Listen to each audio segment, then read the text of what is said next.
जोधा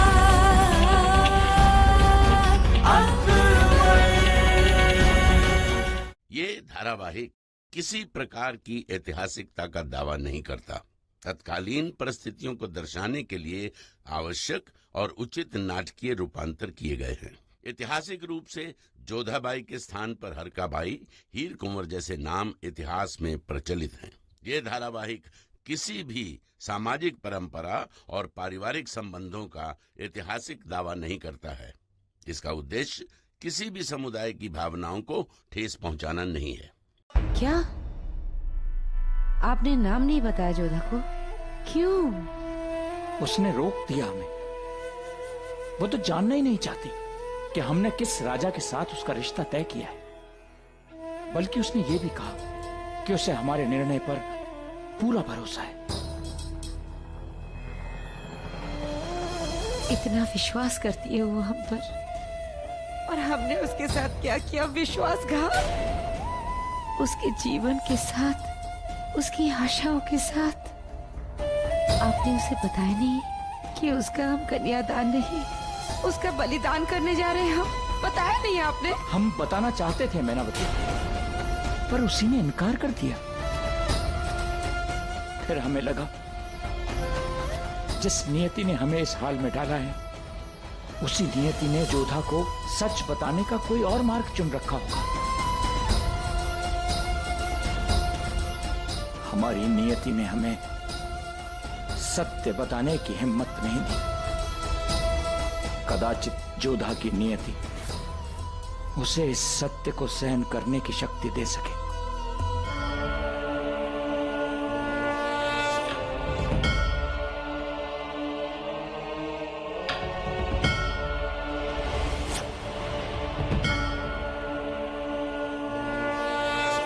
हे काली माँ, तेरी लीला कोई नहीं समझ सकता। समय की चाल, मनुष्य का भाग्य सिर्फ तू बदल सकती है माँ, और तूने बदल दिया। समय की चाल को बदल दिया। जो कभी नहीं हुआ वो अब होगा। दो इंसान नहीं, दो देश नहीं, दो कौम एक हो जाएंगे। एक ऐसा इतिहास बनाएंगे जो अपनी अलग मिसाल बनाएगा, और जब तक धरती आसमान है उसे याद रखा जाएगा। माँ, जय महाकाली।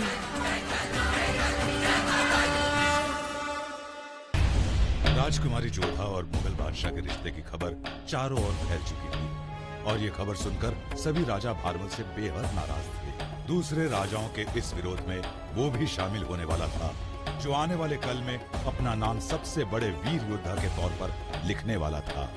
मेवाड़ का राजकुमार, चित्तौड़ का सूरज, महाराणा सांगा का कुलदीपक, आने वाले कल का महाराणा प्रताप।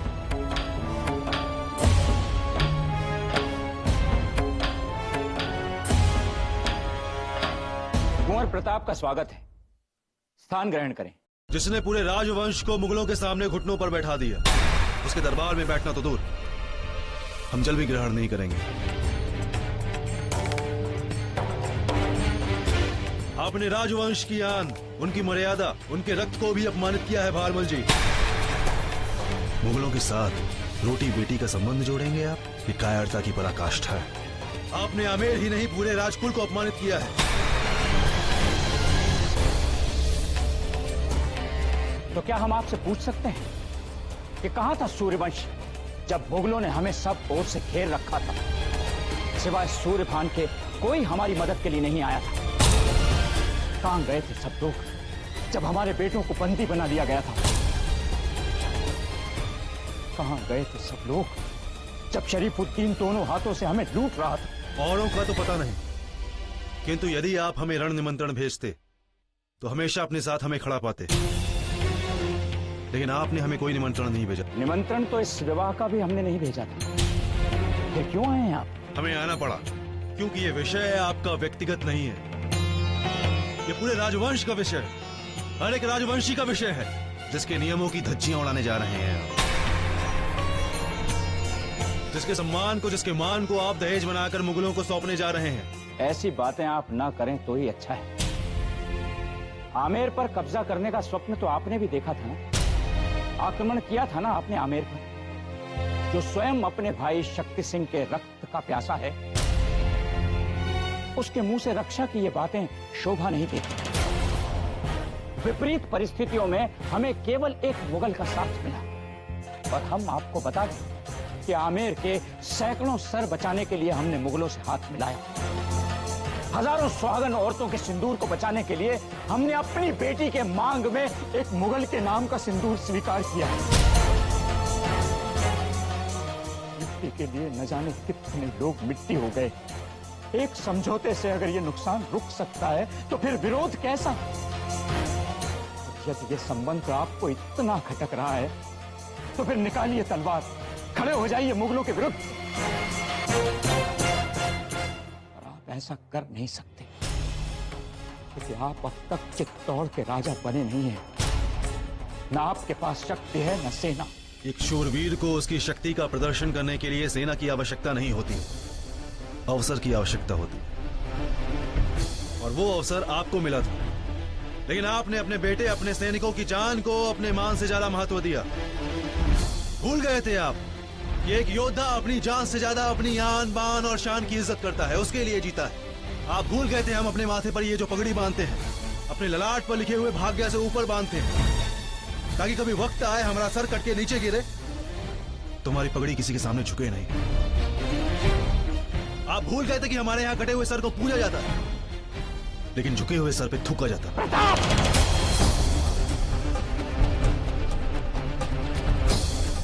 आप अपनी सीमा, अपनी आवाज नीची रखिए।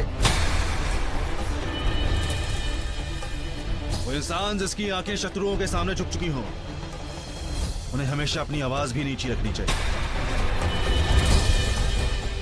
आपको कोई अधिकार नहीं है अपनी आवाज, ये अपनी गर्दन, ये अपनी पगड़ी, ये अपना ध्वज ऊंचा रखने का। इतिहास में वीरों का नाम स्वर्ण अक्षरों में लिखा जाता है, लेकिन आपका नाम काले अक्षरों में लिखा जाएगा।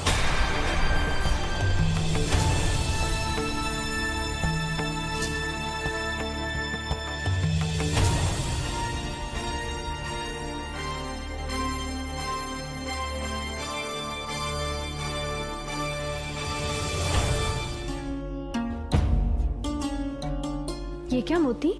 ये सारे राजा महाराजा अभी थोड़ी देर पहले तो पधारे थे, इतनी जल्दी जा भी रहे हैं। पता नहीं, आए होंगे कोई आवश्यक बात करने। हम समझ गए, बापूसा ने हमारा विवाह तय कर दिया है ना, उसी के विचार विमर्श के लिए बुलाया होगा। विवाह? आपको आपके विवाह के बारे में पता है? बापूसा ने कल ही हमें बताया। राजा साहब ने बता दिया? और आप इस विवाह के लिए तैयार? हाँ, हम तैयार हैं। आमेर की रक्षा और बापूसा के वचन के लिए हम कुछ भी कर सकते हैं। बापूसा ने जो भी राजघराना हमारे लिए चुना होगा, हमें वो स्वीकार है। राजघराना? इसका मतलब राजा साहब ने चूड़ा को जलाल के बारे में कुछ नहीं बताया? क्या सोच रही हो तुम? नहीं, कुछ नहीं। राजा साहब ने आपको नाम नहीं बताया? नहीं, जब इतना बता दिया कि आमेर की सुरक्षा के लिए ये संबंध जोड़ना बहुत आवश्यक है, तो फिर हमारे कुछ भी पूछने का क्या मतलब है? हम ठीक कह रहे हैं या नहीं? मोती, अरे तुम रो क्यों रही हो? विवाह के बाद भले ही आमेर से हमारा रिश्ता छूट जाएगा, पर तेरा नहीं। तुझे तो हम अपने साथ अपने ससुराल ले जाएंगे। अब रोना बंद कर और वादा कर, हमारे ससुराल आएगी ना?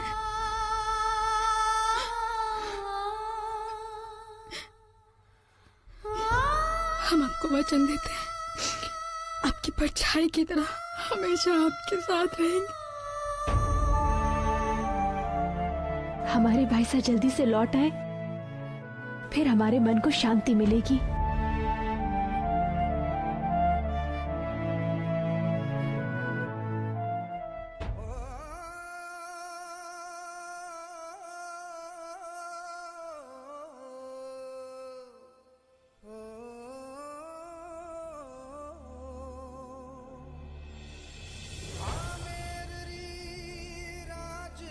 ये आवाज कैसी? शहंशाह, इस वक्त हम लोग आमेर की सरहद के करीब हैं। कुछ बंजारे हैं, राजाओं के गीत गा रहे हैं। उन्हें यहाँ फौरन पेश किया जाए।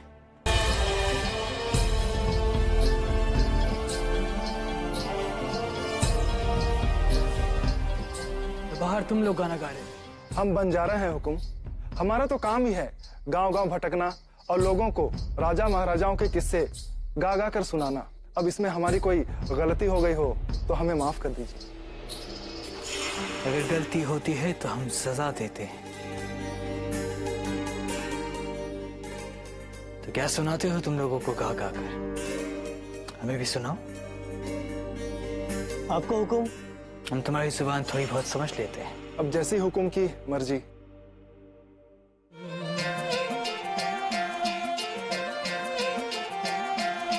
ओ रंग रंगीले रणवीरारी थाने कथा सुनावा, एक लजवंतीरा गुण गावा और सांची सांच बतावा। जी जी आमेर राजकुमारी जोधा सब जग से अलबेली, और रूप देख के चंद लजाए सूरज छुपे अदरी बदरी। होठ तो जैसे कमल पंखुरी, होठ तो जैसे कमल पंखुरी। माथे नखट सजावा। जी जी अरे बाल हैं उसके काले बादल, नैनों से हारे मृग नैन। मुस्काए तो बिजली दमके एक झलक कर दे बेचैन। चले मोरनी जैसे ठुमक कर,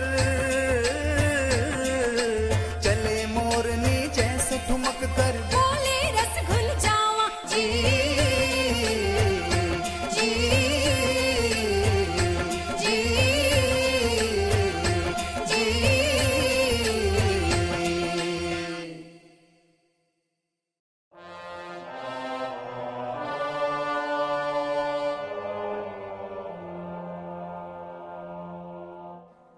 यह है तुम्हारा इनाम। हुकुम का नाम चांद सूरज जैसा चमके।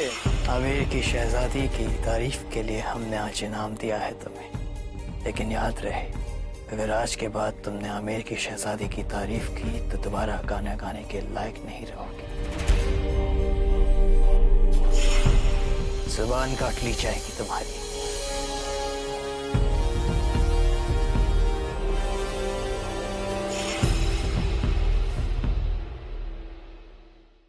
राजा भारमल के तीनों बेटे पहुंचे? नहीं सरकार, हमने आपका पैगाम सूबेदार शरीफुद्दीन तक पहुंचा दिया था, लेकिन उस पर अमल नहीं हुआ अब तक। शरीफुद्दीन को यह पैगाम भेज दिया जाए कि वो जहां भी हो जैसे भी हो फौरन हमारे सामने हाजिर हो। जी हुजूर। अभी भी समय है, राजाओं का विरोध टाला जा सकता है, जोधा का जीवन नर्क होने से बचाया जा सकता है। क्यों ना जोधा के स्थान पर किसी दासी को भेज दें? अच्छा विचार है। मोतीबाई को भेज देते हैं। मुगलों को क्या पता चलेगा? राजा सा की बात भी रह जाएगी और आमेर भी बच जाएगा। बच्चों जैसी बातें मत कीजिए आप लोग। ये मत भूलिए, जब जलाल भेस बदलकर आमेर आया तो उसका आमना सामना जोधा से हुआ। भले ही उसने जोधा को देखा हो या ना देखा हो, पर बापू साहब मुगलों को वचन दे चुके। वैसे में जलाल के साथ जोधा की जगह मोतीबाई का ब्याह हम कैसे कर सकते हैं? जोधा बुआ के बदले मोतीबाई का ब्याह? जोधा बुआ के बदले मोतीबाई का ब्याह? इसे भाग्य का खेल कहा जाए या नियति का चक्र। यहाँ आमेर में जोधा जलाल के साथ अपने विवाह से अनजान थी, और वहाँ आगरा में रुकैया बेगम इस बात से बेखबर थी कि जलाल एक और शादी करने जा रहा है। वाह, क्या शानदार कारीगरी है। आप शायद भूल रही हैं, ये वही हार है जो आमेर की राजकुमारी जोधा ने तीर्थ कर के तौर पर दिया था।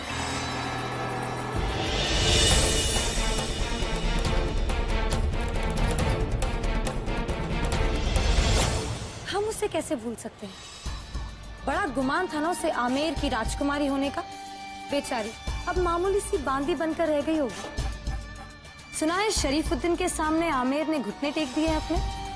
आप चाहे तो एक ऐसा ही हार अपने लिए बनवा लें। बाकी बेगमों की तरह गहने बनवाने और तुड़वाने के अलावा और भी जरूरी काम होते हैं। हम मलिकाए खास हैं।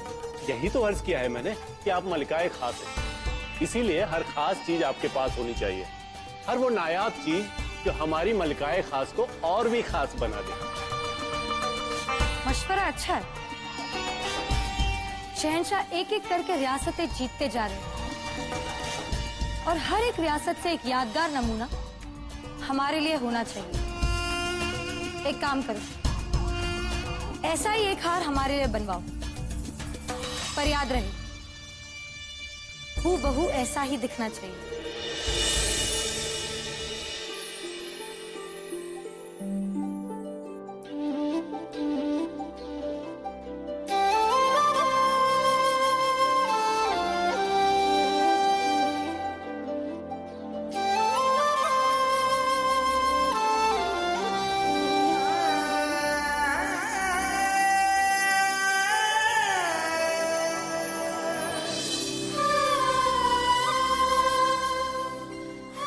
आपका बलिदान बेकार नहीं जाएगा। जिनसे हमारा ब्याह होने वाला है, उन्होंने मुगलों के खिलाफ हमारी सहायता की है, हमारे तीनों भाईसा को बचाया है, और अब वो आपका अधूरा प्रतिशोध पूरा करेंगे। बहुत ही सुंदर हार है बुआ सा। मोती बाई के लिए है ना? मोती के लिए क्यों? बापू सा कह रहे थे उनका ब्याह होने वाला है। मोती का ब्याह?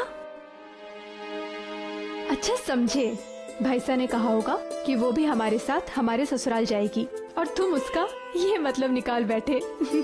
आप एक वीर योद्धा पर हंस रही हैं बुआ सा। अच्छा, गलती हो गई हमसे वीर मान सिंह, अपनी बुआ सा को क्षमा कर दीजिए। वैसे ये वीर योद्धा यहाँ क्या करने आए थे? वीर रक्षा करने के लिए आते हैं और हम यहाँ अपनी बुआ सा की रक्षा करने के लिए आए हैं। बिल्कुल भाईसा की तरह बहादुर हो।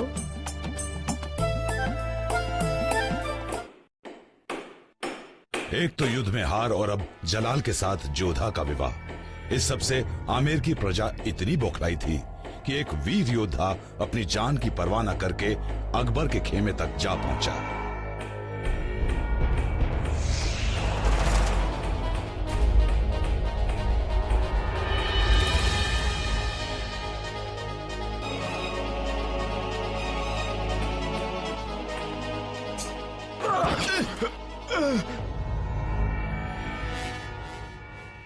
जानते हो हम कौन है? शहंशाह जलालुद्दीन मोहम्मद। और तुम कौन हो? एक छोटा सा कारीगर हूँ, तंबू लगाने का काम करता हूँ। कारीगर हो पर छोटे नहीं। इतना तो जानते होंगे कि शहंशाहों के खेमे उनके आने से पहले लगा करते हैं।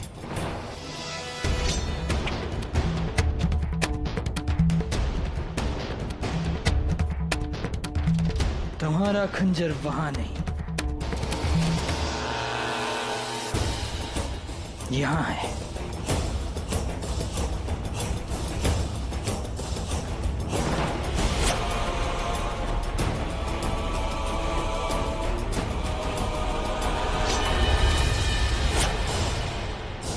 एक छोटे से खंजर के सामने इतनी सारी तलवारें।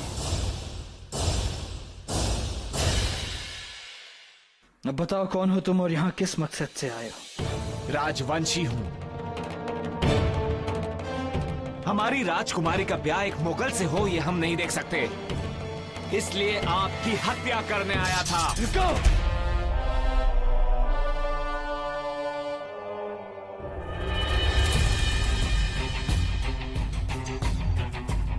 कर लो अपना मकसद पूरा, जान से मार दो हमें। पर हमने तो सुना था कि तुम राजा लोग बहादुर होते हो, कभी छुप कर वार नहीं करते। छिपकर तो आप आए थे हमारे आमेर में। तो तुम्हें मालूम है कि हम वहां भी आए थे? हाँ, पर ये नहीं मालूम था कि आमेर की गलियों में घूमने वाला ये मुगल बादशाह जलालुद्दीन है। नहीं तो उसी समय वहां भी नहीं मार पाए और यहाँ भी पकड़े गए। अब क्या होगा तुम्हारा? सोच कर ही आया था कि जीवित नहीं लौटूंगा। मार दीजिए हमें, मार दीजिए। अगर इसी तरह तुम लोगों को मारता रहा तो जोधा से निकाह के वक्त हमसे रिश्तेदारी निभाने कौन आएगा?